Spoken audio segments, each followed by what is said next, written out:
Hello and welcome to a lecture about the fried liver attack. This is an opening that is used by beginners and grandmasters. Sometimes it's referred to as the 5-move fork. This is a great opening for those of you that want to move on from trying the 4-move checkmate on people, because you've realized that they're now starting to stop it every time that you play it. This will certainly surprise some of your opponents at tournaments. So this opening is an e4 opening, which many of you will play, and we want e5, knight f3, and knight c6. Okay, so here's where it might change a little bit from what you would normally play. I'm going to bring our bishop out, attacking black's weak square.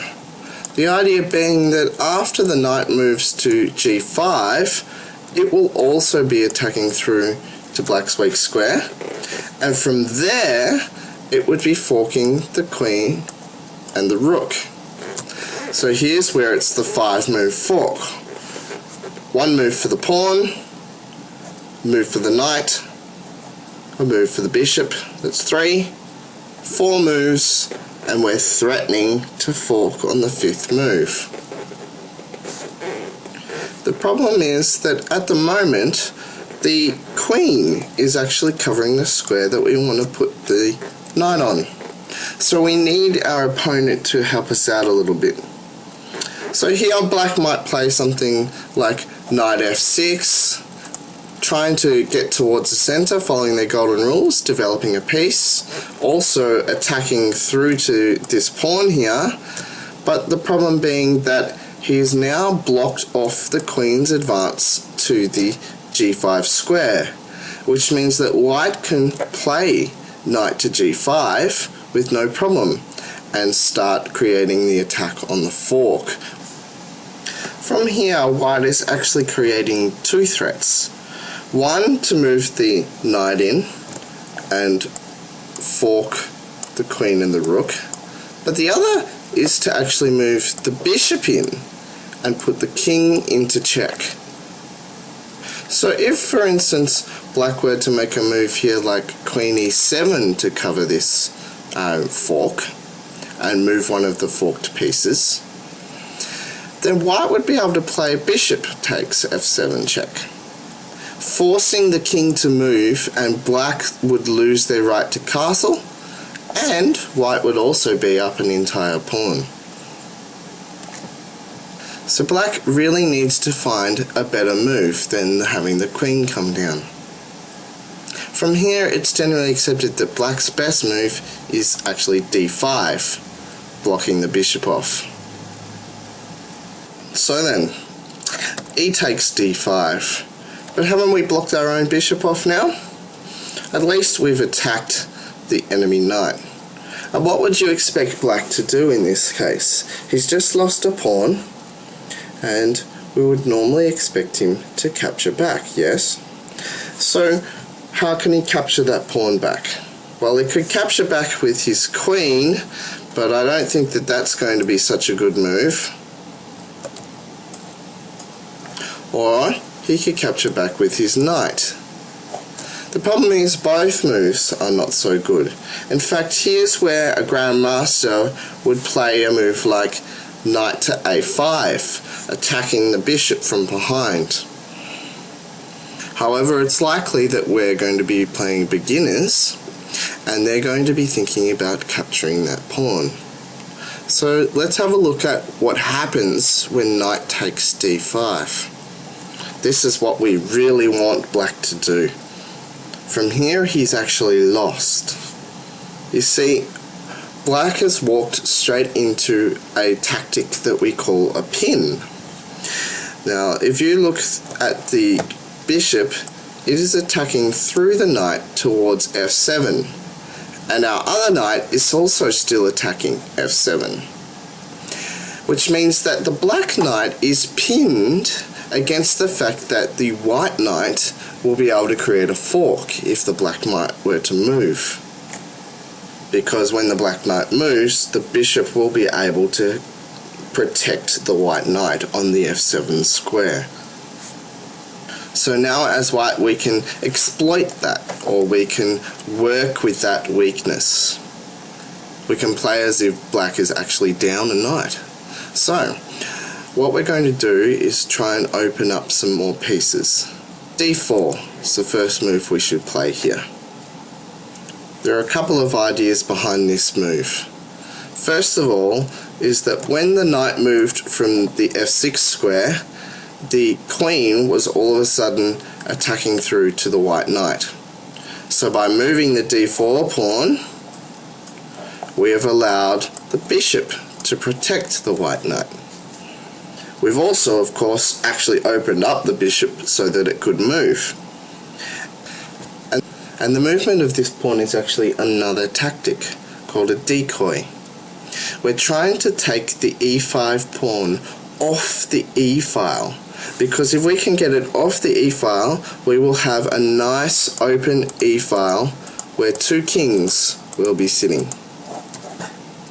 So if e takes d4, we'd be a little bit patient. We can now castle. Now the reason behind castling is of course to protect your king, but it also helps to develop your rook, don't forget. The rook has come from h1 to f1, and he can now move across to e1. That's the important part.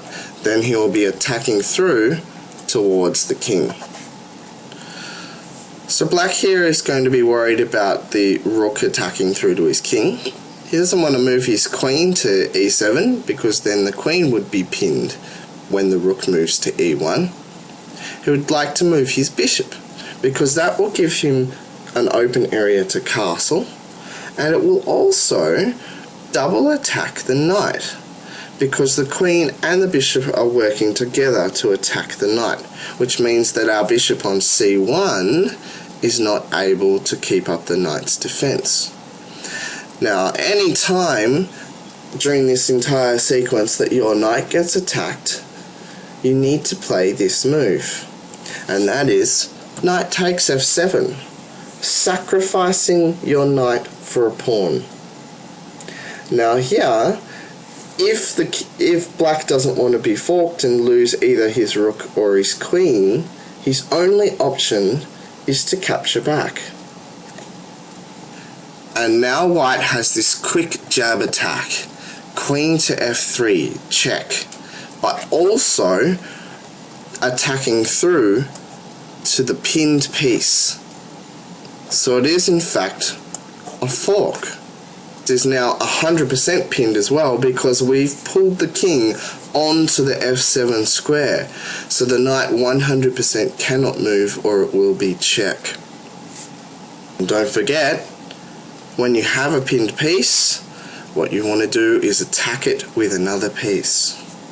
So here black has a couple of options, and none of them are all that good, but let's have a look at some of the different ones that you might choose. Okay, so let's first have a look at king to g8, running away back towards the corner.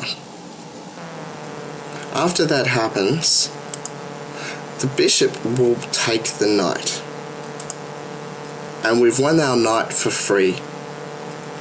But even worse than that for black is that there are only two ways to respond to this. Both of them are bad. The only two ways to get out of check are the bishop to come to e6, or the queen to capture the bishop.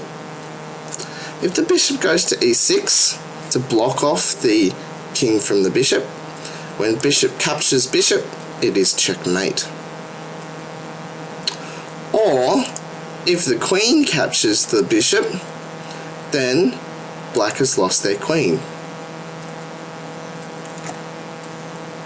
So one of the other moves that the king could have done is to move to e8. Is there?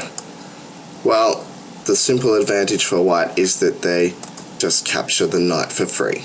But if the king went to g6, well, from here there's an automatic checkmate.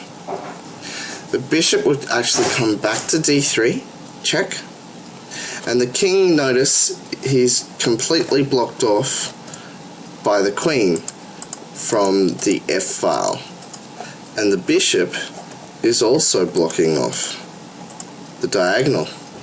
And the queen is blocking off the diagonal, which means the king has absolutely nowhere that it can move at all.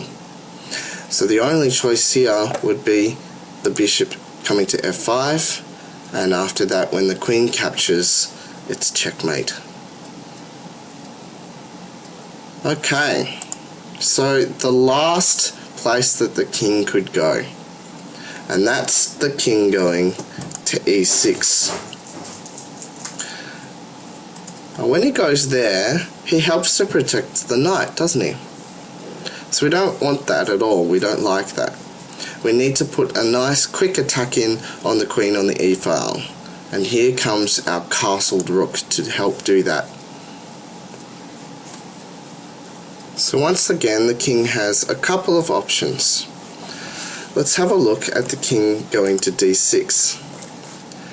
If he does that, then queen takes D5 is checkmate.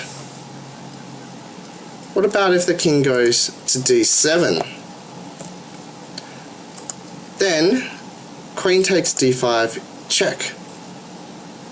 King goes to E8, and don't forget that bishop is now pinned. Queen goes to F7, check. King D7, bishop check. King D6. Now the knight can come out. If D takes, rook D1. Winning which piece? Not quite yet. And after the rook captures the knight, there's nothing black can do to stop us winning his queen. So there's only one more move that black can do to get out of this check, and that is to play knight to E5. Unfortunately for him, that now means that white has two of his pieces pinned against the king, and so white can attack one of those pinned pieces with queen to H5.